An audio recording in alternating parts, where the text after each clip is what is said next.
धनुष तोड़ने वाले के विरोध में भार्गव श्री परशुराम जी की एक घोषणा हो गई। इसका बेस बता दो। जय से धनु तोरा सास बाहु सम सो रिपु मोरा सो बिलगाऊ अविहाई समाजा नत मारे जिन्हें सब राजा। या तो धनुष तोड़ने वाला सो बिलगाऊ, सो माने वह कौन? धनुष तोड़ने वाला। बिलगाऊ माने बिलग हो जाए, बिहाई माने छोड़कर, समाजा माने समाज को। वह धनुष तोड़ने वाला समाज छोड़ करके अलग हो जाए। और अगर ऐसा न किया गया तो फिर महात्मा जी के द्वारा व्यवहार क्या किया जाएगा? तो कह रहे कि राजा मारे जाएंगे और राजाओं में से कुछ राजा नहीं मारे जाएंगे। अगर धनुष तोड़ने वाला महात्मा जी को न मिला तो भैया समस्या फिर सभी राजाओं के लिए बन जाएगी, कोई बचेगा नहीं। मारे जाएंगे सब, लेकिन कब? अगर महात्मा जी को धनुष तोड़ने वाला ना मिला। विचार करने लगा, महात्मा जी का जो आदेश है वो धनुष तोड़ने वाले के लिए। समाज कौन छोड़ दे? तो धनुष तोड़ने वाला समाज छोड़ दे। और अगर धनुष तोड़ने वाला समाज छोड़ करके महात्मा जी के सामने न आया तो मारा कौन जाएगा? मारे जाएंगे राजा। देखना,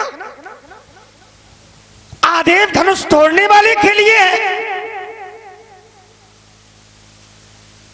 अगर धनुष तोड़ने वाला समाज छोड़ करके सामने न आया तो मारे जाएंगे राजा। विचार करने लगा, आदेश किसी और के लिए और दंड विधान किसी और के लिए, तो यहां नीति गड़बड़ हो रही है। अरे भाई, आदेश धनुष तोड़ने वाले के लिए है और अगर धनुष तोड़ने वाला आदेश का पालन नहीं कर रहा तो फिर दंड विधान भी धनुष तोड़ने वाले के लिए होना चाहिए। भाई, जिसके लिए आदेश है, जो आदेश का पालन नहीं कर रहा है तो दंड विधान भी उसी के लिए होना चाहिए। अब ये तो अच्छी नीति है, आदेश तोड़ने वाले के लिए और मारे जाएंगे राजा।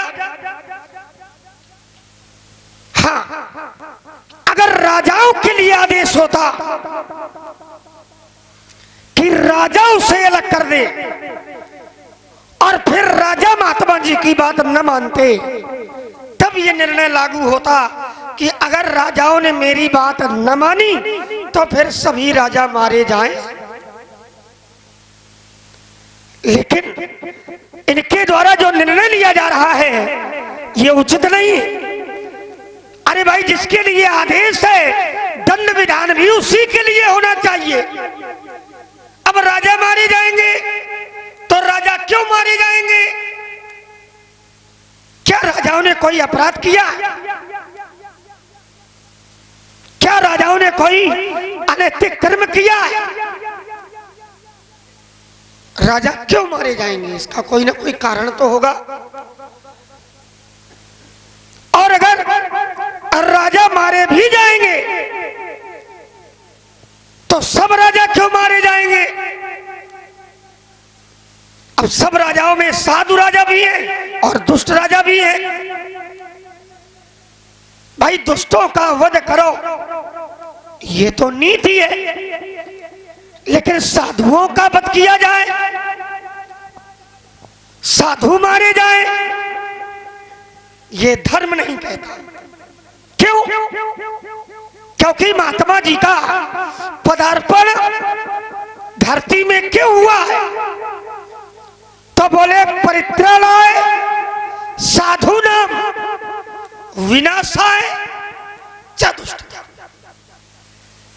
साधुओं की रक्षा और दुष्टों का विनाश, इसलिए महात्मा जी का पदार्पण धरती में हुआ है। अब अगर राजा मारे जाएंगे और साधु राजा मारे जाएंगे तो आप अपने साथ या शास्त्र के साथ न्याय नहीं कर पाएंगे। दूसरी बात, महात्मा जी धनुष तोड़ने वाले को जानना चाहते हैं, लेकिन ऐसा कोई मार्ग नहीं मिल रहा है जिस मार्ग में चलकर महात्मा जी धनुष तोड़ने वाले तक पहुंच पाए। अब मिल क्यों नहीं रहा? क्योंकि क्रोध अधिक है, और जहां क्रोध अधिक है तो क्रोध से कभी भी जानकारी नहीं होती। आज तक के सिद्धांत में ना तो ऐसा कहीं सुना है और ना ही ऐसा कहीं देखा है। जानकारी का मार्ग, अगर व्यक्ति जानकारी करना चाहता है तो जानकारी के लिए जो मार्ग है वो क्रोध नहीं है। क्या है? तो जानकारी का मार्ग है सरलता, सुगमता, प्रेम। और अगर प्रेम का मार्ग व्यक्ति अपनाता है तो ये सिद्धांत कहता है अमुखई केवल प्रेम पियारा और जान लेऊ जो जानन। तो धनुष तोड़ने वाला तो दूर, अगर ये चाहे तो प्रेम से परमात्मा को भी जान सकते हैं। तो क्रोध से कभी जानकारी नहीं हो सकती है। अगर जानकारी करनी है तो प्रेम एक दूसरा मार्ग है। ये मुनि भी है, और मुनि किसे कहते हैं? तो एक सिद्धांत मिला, मनन शीला सा मुनि। जो मनन क्रिया के माध्यम से हर एक बात को अपनी जानकारी में ले आवे, उसे कहते हैं मुनि। अगर ये मननशील हो जाए, अगर मनन क्रिया का प्रयोग ये कर पावे, तो मेरा विश्वास कहता है कि धनुष तोड़ने वाला भी महात्मा जी को प्राप्त। लेकिन अधिक क्रोध के कारण महात्मा जी ये नहीं समझ पा रहे हैं कि हमें किस मार्ग में चलना। चलें और चल करके महात्मा जी से जानकारी करें। बाबा जी प्रणाम। प्रसन्न हो और सब कुशल मंगल। देख रहा हूं बड़ा क्रोध है, और क्रोध के मूल में भैया ये खींच रहा है। अब धनुष का टूट जाना है। अगर क्रोध के मूल में धनुष का टूट जाना है तो महाराज मैंने बालकाल में एक नहीं, दो नहीं, तीन नहीं, बल्कि बहुधन भी तोड़ी लड़काई। मैंने बालकाल में बहुत सी धनुइयां तोड़ी। आपने ऐसा क्रोध कभी नहीं किया जैसा आज किया जा रहा है। क्या कारण है? क्या लगाव अधिक है या ममता है? और अगर ममता है तो कोई ना कोई हेतु होगा, कोई ना कोई कारण होगा। मैं जानना चाहता हूं यही धनु पर ममता के ही। अयोध्या के छोटे कुमार दुशासी राजकुमार एक तपस्वी की तपश्चर्या में तड़ाक से तपस्या करने वाले, तुम्हें इसके परिणाम की कल्पना नहीं होगी कि इसका परिणाम कितना दुष्भयंकर और दुष्प्रभावी होगा। राजकुमार ने अपने शब्द रूपी तर्कस से तर्क रूपी बाणों का जो संधान किया, जहां से से राजकुमार आरंभ हुआ, मैं वहीं से प्रारंभ हो रहा। राजकुमार का प्रथम बिंदु आया, कहा महाराज अपराध किया एक ने, धनुष तोड़ने वाले ने, और कहा महात्मा जी की जो घोषणा है वो घोषणा ये है कि नत मारे गई है, सब राजा मारे जाएंगे। तो राजकुमार ने कहा कि महाराज अगर सब मारे जाएंगे तो क्या ये आप अपने चरित्र के साथ न्याय कर पाएंगे?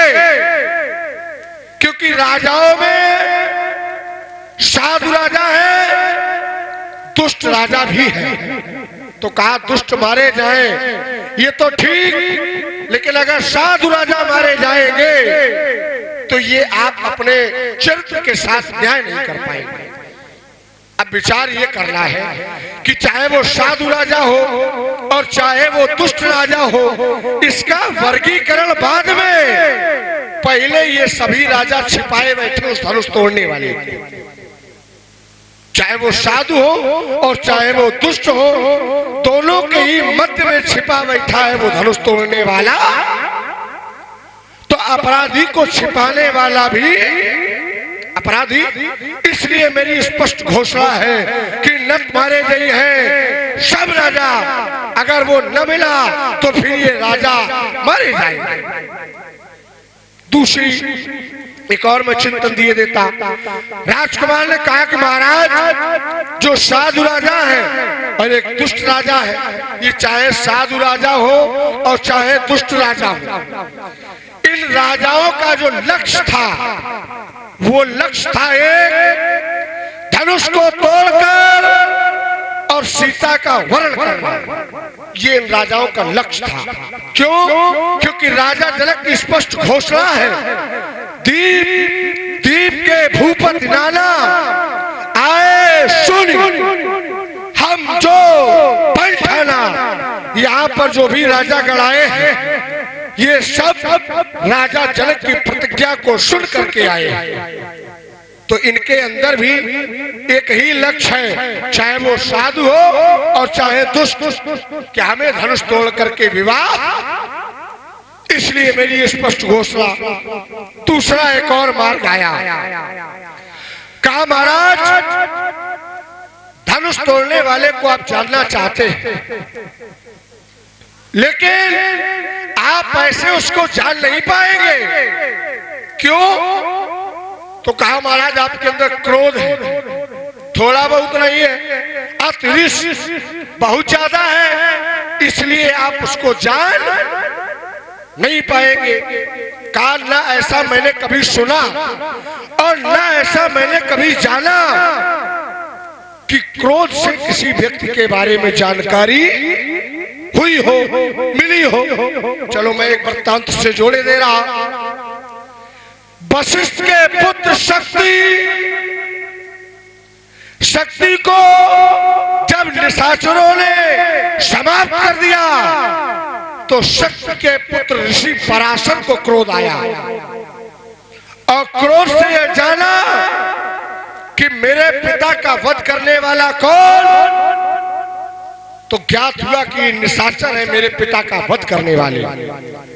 तो ऋषि पराशर ने ये प्रतिज्ञा ले ली कि जब तक मैं इस धरा से समस्त निशाचरों का नाश नहीं कर दूंगा तब तक मैं शांत रहने वाला। तुम कह रहे न मैंने सुना और न मैंने जाना। वहां पर ऋषि पराशर ने क्रोध के माध्यम से जान लिया कि मेरे पिता शक्ति का वध करने वाला कोई और नहीं अपितु ये निशाचर। तो यह आवश्यक नहीं कि क्रोध से न जाना जाए। दूसरा, कहा महाराज आपके अंदर जो क्रोध है ये बहुत ज्यादा है। परशुराम के अंदर जो क्रोध है ये क्रोध परशुराम का दूषण नहीं है, अपितु यह परशुराम का आभूषण है। जिस व्यक्ति के अंदर जो भी गुण सहज भाव में विद्यमान होते वो उस व्यक्ति के दूषण नहीं अपितु उसके आभूषण हुआ करते। जैसे वशिष्ठ के अंदर अगर क्रोध है, पाराशर के अंदर क्रोध है, तो फिर पाराशर के अंदर क्रोध भी सहजता में है। तो पाराशर के क्रोध पर किसी ने अंकुश नहीं लगाया। ऐसे ही परशुराम के अंदर जो क्रोध है यह सहज भाव में है, और जो सहज भाव में होता है तो उत्तमा सहजा अवस्था, ये जो सहज अवस्था है ये उत्तम कोट की अवस्था होती है, प्रथम पायदान की अवस्था होती है। सहजं चित्तवत् मन उरिसाते, मैं जिसकी ओर भी देख लेता हूँ उसको ऐसा लगता जैसे साक्षात मेरा काल मेरे सामने खड़ा हो। तीसरा बिंदु आया, कहा महाराज आज एक टूटा तो इतना बड़ा क्रोध, और काम मैंने लड़काई में बहुत सी तोड़ दी। अच्छा, लड़काई में जब तुमने तोड़ी तो क्या वो ऐसी धनुई थी जैसा ये दिव्य आयुदास टूटा? और अगर ऐसी होती तो वहां भी फिर सावधान किया जाना था। यहां जब धनुष तोड़ने वाला धनुष के पास आया तो राजकुमार लक्ष्मण के द्वारा इन समस्त धरा के वीर दिग्गज आई कोल कुंजर इन सभी को सावधान किया गया। क्यों?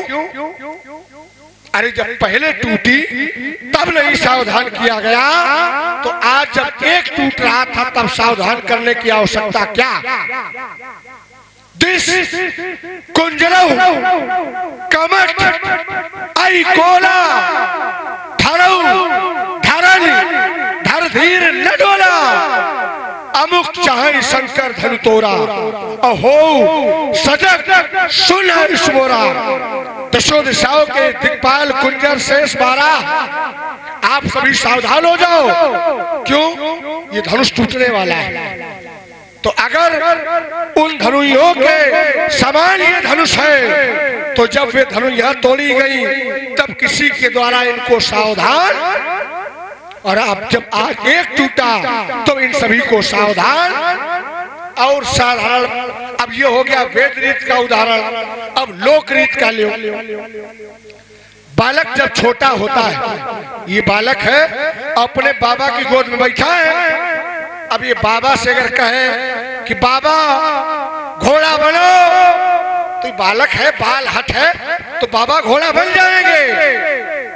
और वही बालक अगर ऐसा हो जाए और फिर कहे बाबा घोड़ा बनो, तो फिर बाबा की दशा क्या होगी और नाती की दशा क्या होगी? है?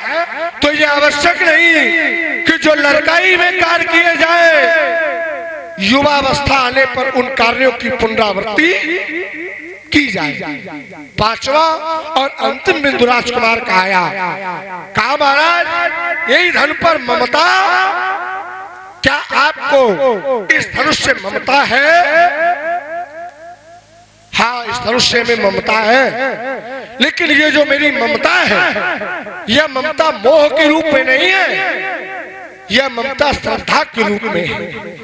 आचार्य कहते कि अगर इस संसार से ममता की जाए, इस संसार में रहने वाले लोगों से ममता की जाए, तो यह ममता मोह के रूप में होती।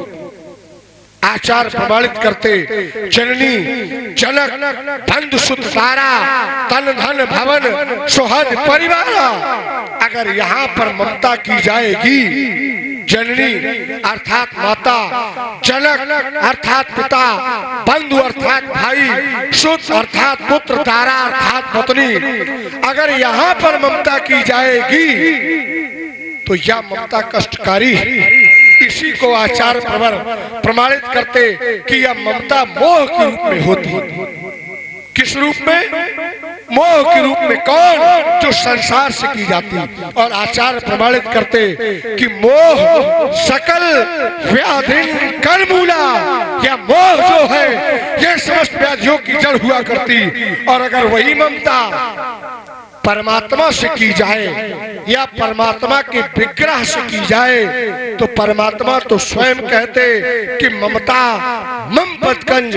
अगर वही ममता परमात्मा से की जाएगी तो वह ममता ममता नहीं रह जाती, वह ममता श्रद्धा का रूप ले लेती। आज तो रे बालक काल बस, अरे ओ राजा के लड़के, तू सवाल कर नहीं बोलता, बोलत तो इन्हें संभाल। धनु ही संत पुरार धन विदित सकल संसार। आइए महाराज, तर्क की दूसरी श्रृंखला मैं वहीं से प्रारंभ कर रहा हूं जहां से आपने अपने वक्तव्य प्रस्तुत किए। पहली बात आपकी आई, आपने कहा कि राजा इसलिए मारे जाएंगे क्योंकि राजाओं ने धनुष तोड़ने वाले को छिपाया है।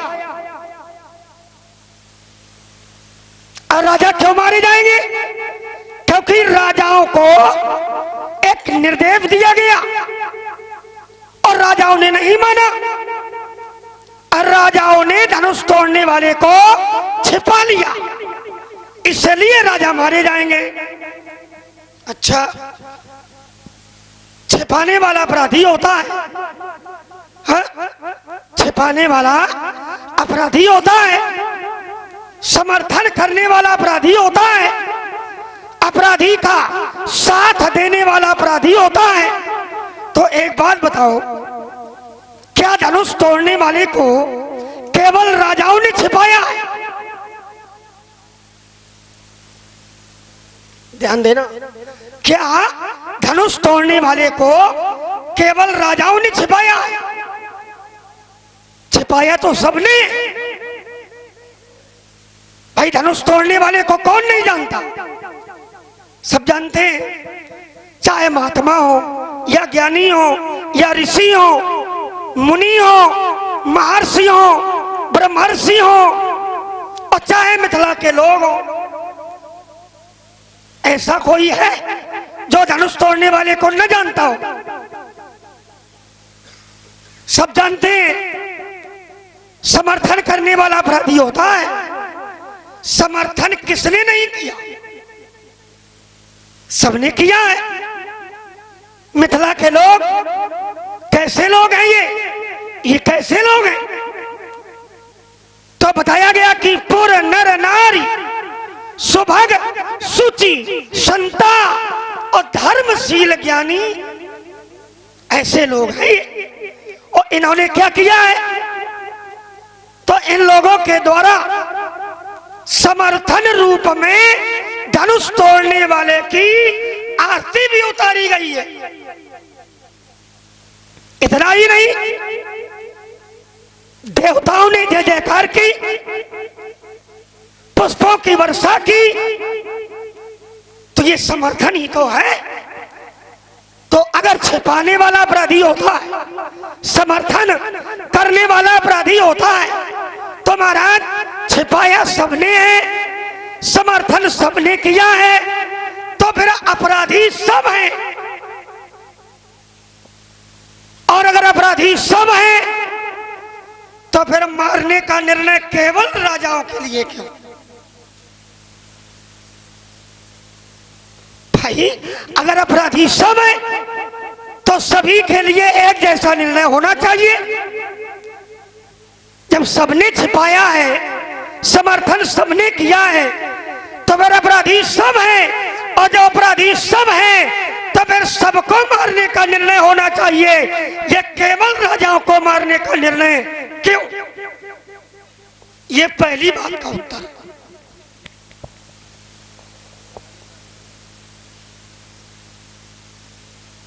दूसरी बात, महात्मा जी ने कह रहे हैं कि जानकारी क्रोध से भी होती है।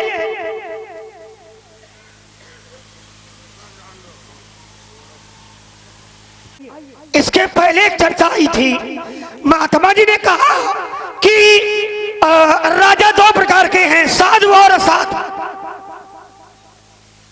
साधु और असाधु, बोले राजाओं के लिए ये है, प्रतिज्ञा जो है वो राजाओं के लिए है, इसलिए राजा मारे जाएंगे। राजा क्यों मारे जाएंगे? क्योंकि ये प्रतिज्ञा राजाओं के लिए है। अच्छा, राजाओं के लिए अगर प्रण हो गया, बोले एक ही लक्ष्य है सभी राजाओं का, क्या है? तो बोले सभी राजा धनुष तोड़ने के लिए आए थे। राजा क्यों आए थे? तो बोले सभी राजाओं का एक ही लक्ष्य है, सभी राजा धनुष तोड़ने के लिए आए थे। मैं कहता हूं सभी राजाओं का एक लक्ष्य नहीं है, सब राजा धनुष तोड़ने के लिए नहीं आए, और अगर आए भी होंगे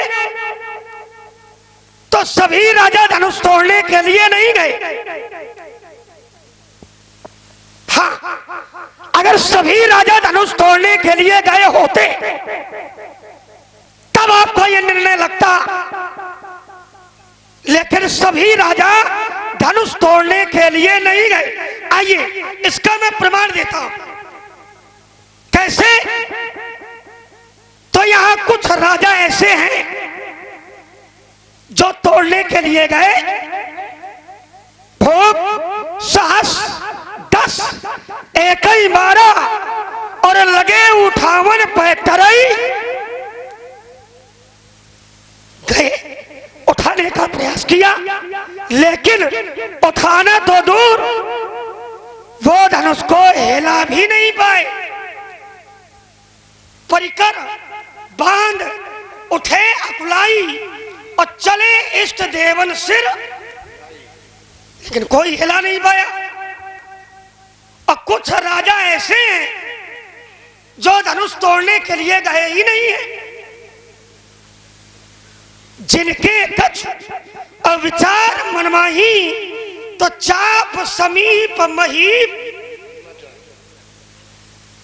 तो फिर कैसे मान लिया जाए कि सभी राजाओं का एक ही लक्ष्य है? जो साधु हैं उनका लक्ष्य धनुष तोड़ना नहीं है, और जो असाधु हैं वो तोड़ने गए लेकिन हिला नहीं पाए। तो अगर निर्णय ये है कि सभी राजाओं का लक्ष्य एक है इसलिए मारे जाएंगे, तो सभी का लक्ष्य भी एक नहीं है। कुछ राजा ऐसे जो सीता जी को अम्बा मानते, माता मानते, जगदम्बा जानऊ जी सीता माता है वो, तो लक्ष्य एक कैसे? इसलिए ये बात भी आपकी नहीं बन रही है। चलिए तीसरी बात आपकी आई, आपने कहा कि क्रोध से भी जानकारी होती है। और एक कथा आपने सुनाई पाराशर जी महाराज की, बोले वहां क्रोध से जान लिया गया। महाराज वहां जाना तो गया, लेकिन क्रोध से नहीं जाना गया। क्रोध किया है बाद में और ध्यान लगाया है पहले। और यही मैंने कहा था कि जानकारी क्रोध से नहीं होगी। आज तक के सिद्धांत में ऐसा कोई प्रमाण ही नहीं है। वहां पर भी पाराशर जी महाराज जिस समय ये क्रम हुआ तो क्रोध में पहले नहीं आए, पहले ध्यान लगाया गया, और जब जानकारी हो गई तो फिर मारने के लिए क्रोध किया गया। तो मारने के लिए क्रोध आप भी करो, लेकिन जानकारी के लिए क्रोध नहीं है। आइए मैं एक प्रमाण आपको देता हूं। कैसे? तो जानकारी के लिए जब मुनि और महात्मा तैयार होते हैं तो जानकारी कैसे करते हैं? तो एक अर्धाली मैं आपको दे रहा हूं। तब मुनिवर जानकारी के लिए तब मुनिवर मन कीन विचारा, मनन किया, चिंतन किया, और जब मनन किया तो जान लिया कि अमुक अवतरे हरण मही। तो जानकारी के लिए क्रोध नहीं करना, जानकारी के लिए ध्यान लगाना, जानकारी के लिए मनन करना, जानकारी के लिए समाधि लगानी है। शंकर जी ने जाना, और जब शंकर जी ने जाना तो क्या क्रोध से जाना ना, कैसे जाना? तब शंकर और देखे उधारी ध्याना, और सती जो चरित कीन सब। तो मैंने 3 प्रमाण दिए। और क्रोध से भी जानकारी होती है। अरे महाराज, क्रोध से जानकारी नहीं होती। जब क्रोध अधिक होता है तो होता क्या है? जब अधिक क्रोध होता है तो विवेक शून्य हो जाता है व्यक्ति। सामाजिक धरातल पर जितने भी सामाजिक धरातल हैं उनमें अगर व्यक्ति ने क्रोध किया, क्रोध की अति की, तो व्यक्ति विवेक शून्य हो जाएगा, न कि जानकारी कर पाएगा। इसलिए महाराज पुनः विचार करें, पुनः चिंतन करें, और जो भी बोले और वो सोच समझ करके बोले, व्याख्यान ज्यादा लंबा ना हो। इसलिए महाराज अपनी वाणी पर मैं अल्प विराम देता।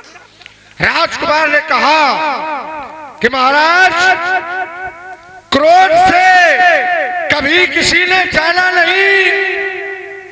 मैंने प्रमाण दिया ऋषि पराशर का। तो कहा महाराज पहले ध्यान है, बाद में क्रोध है। चलो मैं फिर एक कथा से जोड़े देता हूं। पर्वत मुनि और देवर्षि नारद जब मृत्युलोक में आए तो दोनों के मध्य में एक समझौता हुआ कि दोनों में हम दोनों कोई एक दूसरे से बात नहीं छिपाएंगे। किसके मध्य में हुआ? पर्वत मुनि और देव ऋषि नारद में आए। मृत्युलोक में विचरण करने के बाद एक राज्य में पहुंचे और नारद जी राजा संजय के यहाँ पहुंचे। राजा संजय के यहाँ जाने के बाद राजा संजय ने उचित आदर और सत्कार किया देवर्षि नारद का। परिणाम यह हुआ कि आदर सत्कार करने के बाद नारद जी कुशल वीणा वादक है, वीणा बहुत अच्छी बजाते हैं। और राजा संजय की पुत्री दमयंती नारद पर मोहित हो गई। अब जब नारद पर मोहित हो गई दमयंती, और नारद जी ने पर्वत मुनि से इस बात को छिपाया, बताया नहीं। ऐसा ना हो कहीं पर्वत मुनि लग जाए, बताया नहीं। और जब छिपाया तो क्रोध में आकर पर्वत मुनि ने नारद को श्राप दे दिया। क्रोध किया, जाना बाद में कि क्या है क्या नहीं, पहले श्राप दे दिया। क्या दिया कि जाओ तुम्हारा मुख वानर का हो जाए। पहले ध्यान किया क्या, पहले विचार किया कि पहले श्राप दिया? ध्यान बाद में। अगर व्यक्ति अनुचित कार्य करता तो ध्यान बाद में, क्रोध पहले। और यहां किया गया और नारद जी ने भी तुरंत पर्वत मुनि को भी श्राप दे दिया। न नारद ने विचार किया, न पर्वत मुनि ने विचार किया। तो नारद ने श्राप दे दिया पर्वत मुनि को कि मैं भी तुम्हें श्राप देता हूँ। अब नारद मुनि का इसमें कोई दोष, पर्वत मुनि का कोई दोष नहीं है। नारद ने श्राप दे दिया कि मैं भी तुम्हें श्राप देता हूँ कि जो तुम्हारे पास स्वर्गारोहण की विद्या है, अर्थात जिस विद्या से तुम स्वर्ग पहुंचते हो, उस विद्या को ही तुम भूल जाओ। क्या विचार किया? क्या नारद ने विचार किया? क्या वहां पर पर्वत मुनि ने श्राप देने से पहले विचार किया? क्या क्रोध करने से पहले विचार किया? कहा महाराज एक जगह विचार किया, तब मुनिवर मन कीन विचारा, अब प्रभु अवतरे हरणमय। महाराज तो विचार करके जिस मुनि की तुम बात कर रहे हो, उस मुनि ने क्या अपने शत्रु के बारे में जाना? क्या शत्रु के बारे में जाना? तब मुनिवर मन कीन विचारा, विचार किया और क्या जाना? विचार के बाद जाना ये सामने नहीं है। उस व्यक्ति की जानकारी करने के लिए क्रोध नहीं, बल्कि ध्यान की आवश्यकता पड़ेगी। उत्तर केवल आपकी बातों पर ही हो गया। हाँ, अगर महात्मा नारद ने जानकारी के लिए क्रोध किया, अगर जानकारी के लिए क्रोध किया होता तो आपकी बात लग जाती,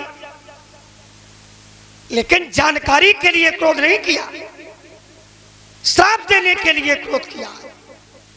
और नारद जी जब भी क्रोध करते हैं तो जानकारी के लिए करते हैं नहीं। एक बार भगवान विष्णु को भी श्राप दिया, तब भी क्रोध किया। फरकत अधर, अधर माने होता है ना, फरकत अधर और कोप मन माही, और सपति चले करुणापति, बीच ही पंथ मिले तनुजारी, आदि आदि। तो जहां पर भी नारद जी ने क्रोध किया है तो जानकारी के लिए क्रोध नहीं किया है। अगर शत्रु है तो श्राप के लिए क्रोध किया है। और ये मैं प्रमाण फिर आपको देता हूं कि जानकारी के लिए नहीं, और बल्कि महाराज जहां जहां भी क्रोध किया जाता है वहां परिणाम के लिए क्रोध किया जाता है। और आपने जानकारी के लिए क्रोध किया है, न कि परिणाम के लिए। जिस समय शास्त्र भाव आपके घर से कामधेनु नामक गाय को ले गया, ध्यान देना, जिस समय शास्त्र भाव आपके घर से कामधेनु नामक गाय का हरण करके ले गया, आपके पिताजी ने आवाज लगाई, राम राम महाबाहो। आप आए, गाय दिखाई नहीं पड़ी, पिताजी की स्थिति को देखा, तब क्रोध नहीं किया। और जब आपको जानकारी पिताजी ने दे दी, तब आपने प्रण किया है और क्रोध में आकर कि जब तक उसे मैं मार नहीं दूंगा तब तक मैं जल ग्रहण नहीं करूंगा, और क्रोध करके गए और परिणाम के लिए आपने क्रोध किया और शास्त्र बाहु को मारा। तो जहां भी क्रोध किया जाता है, यहां मिथिला में ले लो, मिथिला में भी लोगों ने जानकारी की, लेकिन क्रोध से नहीं। कैसे? तो बोले भरे भुवन घोर कठोर रव रवि बाध तजिमारक चले, चिक्री दिग्गज डोल आई मई कौर कूरम कलमले, सुर असुर मुनि कर कान दीन है, और सकल विकल विचारही, सकल विकल विचारही, विकल व्याकुलता, अकुला गए लोग। और जब अकुला गए कि क्या हो गया, इतनी कठोर ध्वनि काहे की है, और जब जानकारी नहीं हो पाई तो सभी लोगों ने ध्यान लगाया और विचार किया, और जब विचार किया तो जान लिया कि कोदंड खंडे, धनुष का खंडन किसने किया है, ये विचार के माध्यम से जान लिया। और जब जान लिया तो क्या किया, बोले जयति वचन उच्चारही, सभी लोग मिलकर के जय जयकार करने लगे। इसकी भी एक अर्धाली में आपको दिए देता हूं। बोले रही भुवन भरी जय जय बानी। क्या हुआ, तो सारे संसार में जय जयकार हुई है। रही भुवन भरी जय जय बानी, और धनुष भंग ध्वनि जात, तो जय जयकार की है। और जय जयकार, अच्छा पहली बात तो ये विचार करना चाहिए कि ये धनुष साधारण नहीं है। संसार में दो आयुध ऐसे हैं जो दिव्य भी हैं और श्रेष्ठ भी हैं, और जो ये धनुष टूटा है ये तो कोई साधारण धनुष था ही नहीं, बड़ा ही श्रेष्ठ और दिव्य था। तो विचार ये करना है कि क्षण मात्र में जिसने ऐसे कठोर और गरु आयुध जिसको 10,000 राजा हिला नहीं पाए, और क्षण मात्र में जिसने खंडित कर दिया, वो भी कोई साधारण पुरुष नहीं होगा। और अगर वो साधारण पुरुष नहीं है तो महाराज फिर ऐसे महापुरुष के लिए आपके द्वारा जो आधार बनाया जा रहा है जानकारी का, ये उचित नहीं है, ये अनुचित है।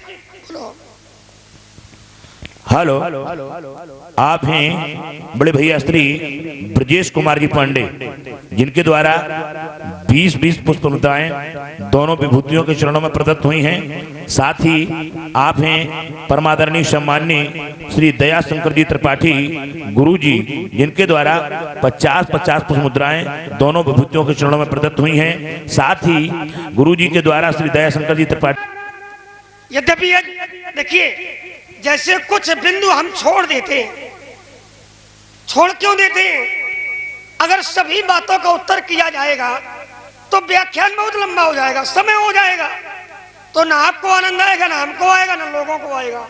ना सही है, थोड़ा थोड़ा। इसलिए कुछ बिंदु ऐसे हैं जो छोड़ देने चाहिए। अरे बहुत अच्छा। और जो मूल बिंदु हैं उन पर मैं उत्तर करता हूँ। चलो हो गई बात। इसलिए मैं एक बिंदु को फिर छोड़ रहा हूँ। तो जो मूल बिंदु हैं उन पर यथार्थ, चलो मूल बिंदु पर ले लो चिंतन। अच्छा निर्णय। राजकुमार ने कहा कि महाराज वहां पर नारद जी ने क्रोध बाद में किया, पर्वत मुनि ने क्रोध बाद में किया, पहले विचार किया, यही तो बात थी। हाँ, आपने कहा था कि इन्होंने क्रोध किया। हाँ, क्रोध किया, नारद जी ने क्रोध किया। अब एक क्षण इस पर उत्तर ले लो। तो मैंने कहा था कि उन्होंने अगर क्रोध में श्राप दिया है, हाँ। तो जो क्रोध किया है, हाँ। वो श्राप के लिए किया है, न कि जानकारी के लिए। जानकारी के लिए। पहला, कैसे? जिस समय पर्वत मुनि को ये लगा कि अब नारद जी हमारे पास में समय कम देते हैं, तब पर्वत मुनि ने नारद से कहा, तो नारद ने उनको भी समय न देना उचित। पर्वत मुनि कह रहे हैं कि इस समय नारद मुझे तुम्हारे जो लक्षण है ये ठीक नहीं लग रहे, मेरे पास समय कम देते हो, रहते कहाँ हो? तो पर्वत मुनि को कोई उत्तर। तब पर्वत मुनि को क्रोध आया और क्रोध आने पर तब पर्वत मुनि श्राप दे रहे हैं। और जाना जब क्रोध आया तब जानकारी ली तो जानकारी में मिला कि नारद जी पर्वत मुनि के पास समय कम देते हैं और दमयंती के पास समय ज्यादा। तो क्रोध किया और क्रोध करने के बाद विचार किया और विचार करने के बाद जाना और जानने के बाद श्राप किया। कहा महाराज हम आप के घर से प्रमाण दिए देते। कहा शास्त्रा बाबू ने आपके आग काम धेनु हरण कर ली। कहा कामधेनु नामक गाय, कामधेनु नामक गाय नहीं है, उसकी जो संज्ञा है, हाँ उस गौ की संज्ञा है सुरभि। ये 5 गौएं समुद्र मंथन के उपरांत निकली। क्षीरोदताय संभूता या पुरा अमृत मंथने पंचगावा शुभा प्रोक्ता पंचलोक मात्रा नंदा सुनंदा सुरभि बहुला इति। ये 5 गौएं निकली जिसमें से सुरभि नाम की जो गौ थी वो मेरे पिताजी के आश्रम में। अब आया विषय कामधेनु का। कामधेनु का अर्थ होता है जो कामनाओं की पूर्ति कर दे। तो वो कामधेनु ऋषि वशिष्ठ के यहाँ भी गौ नंदा, नंदा ऋषि वशिष्ठ के यहाँ, तो ऋषि वशिष्ठ जो कामना करते उससे पूर्ति। परशुराम के यहाँ जो वो सुरभ, पिताजी जो भी कामना करते तो सुरभ उस कामना की पूर्ति कर देती। तो कहा महाराज कहने का भाव ये, कहा महाराज वहां पर आप जब आश्रम आए, जब पिताजी ने आपका आवाहन किया, आप जब आश्रम आए तो कहा क्रोध बाद में। पहले आपने पूछा कि ये करने वाला कौन। इसको ज्यादा विस्तृत न लियो, इसको बहुत सूक्ष्म ले लो। 3-3 अरे 3-3 नहीं, 2-2 चाय जैसे कर लियो। कहा महाराज अच्छा आप लोग स्वयं उत्तर करना। आपके पिताजी आपको अपने घर में बुलावे और आपके घर से कोई व्यक्ति चोरी कर ले जाए और जब घर की स्थिति आप बिगड़ी हुई देखेंगे तो पहले क्रोध करेंगे कि पहले विचार करेंगे। ये पूरा पंडाल सजा है और कोई अराजक तत्व आवे और इस पंडाल को तहस नहस कर दे और यहाँ जो मुख्य वस्तुएं रखी हैं उनको ले जाए। ध्यान देना, ये सब रखा है, इनको ले जाए और आप जैसे आएंगे तो सबसे पहले हृदय में विचार होगा कि क्रोध होगा, क्रोध होगा। और जब क्रोध होगा तब आप पूछेंगे कि ये करने वाला कौन। वहां भी परशुराम को जब परशुराम के पिता ने, मेरे पिता ने बुलाया तो मैंने जब आश्रम की दशा को देखा तो पहले है मेरा क्रोध और बाद में उस क्रोध में मेरे पिताजी बता रहे कि ये करने वाला कोई दूसरा नहीं, ये करने वाला शास्त्रा भाऊ। तब मैंने जाकर के उस शास्त्रा भाऊ का समूल नाश किया। तो पहले क्रोध बाद में विचार। दूसरा कहा महाराज जो ममता है, ममता तो प्रत्येक व्यक्ति करता। और कहा महाराज स्वार्थ भी जो है वो कहा ममता मैंने इसलिए छोड़ दिया और अब मुझे ऐसा लग रहा कि ममता आपको है। क्यों? तो अर्धाली पढ़ते हुए राजकुमार ने स्पष्ट किया, कहा महाराज जीते कछ निज स्वार्थ होई और तापर ममता कर सब कोई का जिससे स्वार्थ होता है। तो कहा ये धनुष है, इस धनुष से आपने धनुर्वेद का ज्ञान लिया। तो कहा आपके हृदय में इसके प्रति ममता है। अच्छा जिस तुम डाल पर बैठे हो उसी डाल को काटने में लगे हो। तर्क भी तुम कर रहे हो, उत्तर भी तुम कर देते हो। अगर हमें इससे ममता है, आप लोग स्वयं उत्तर करेंगे। जिस विद्यालय में आप पढ़ेंगे, जिस पुस्तक से आप पढ़ेंगे, उस पुस्तक से आपकी ममता होगी कि श्रद्धा? श्रद्धा होगी, ममता तो नहीं होगी। स्वार्थ, यहां पर स्वार्थ सिद्ध नहीं हो रहा। ये क्या स्वार्थ सिद्ध हो रहा है? अरे जिससे मैं विद्या का दान ले रहा हूं, ये मेरा स्वार्थ सिद्ध नहीं हो रहा कि जैते कछुरी स्वार्थ होई और का पर ममता कर सब कोई ना। इससे मैं विद्या का दान, धनुर्वेद की विद्या का दान ले रहा हूं, इसलिए यह मेरे लिए श्रद्धा की प्रतिमूर्ति है, आस्था का केंद्र है। लेकिन ममता का महाराज लक्ष्मण भी जो है वो काम ममता नहीं है, लक्ष्मण को स्वार्थ नहीं है। का क्यों? का वो तो राम जी के प्रति अपनी भक्ति रखता है, आराधना रखता, स्वार्थ। और कहा स्वार्थ में वासना छिपी होती है।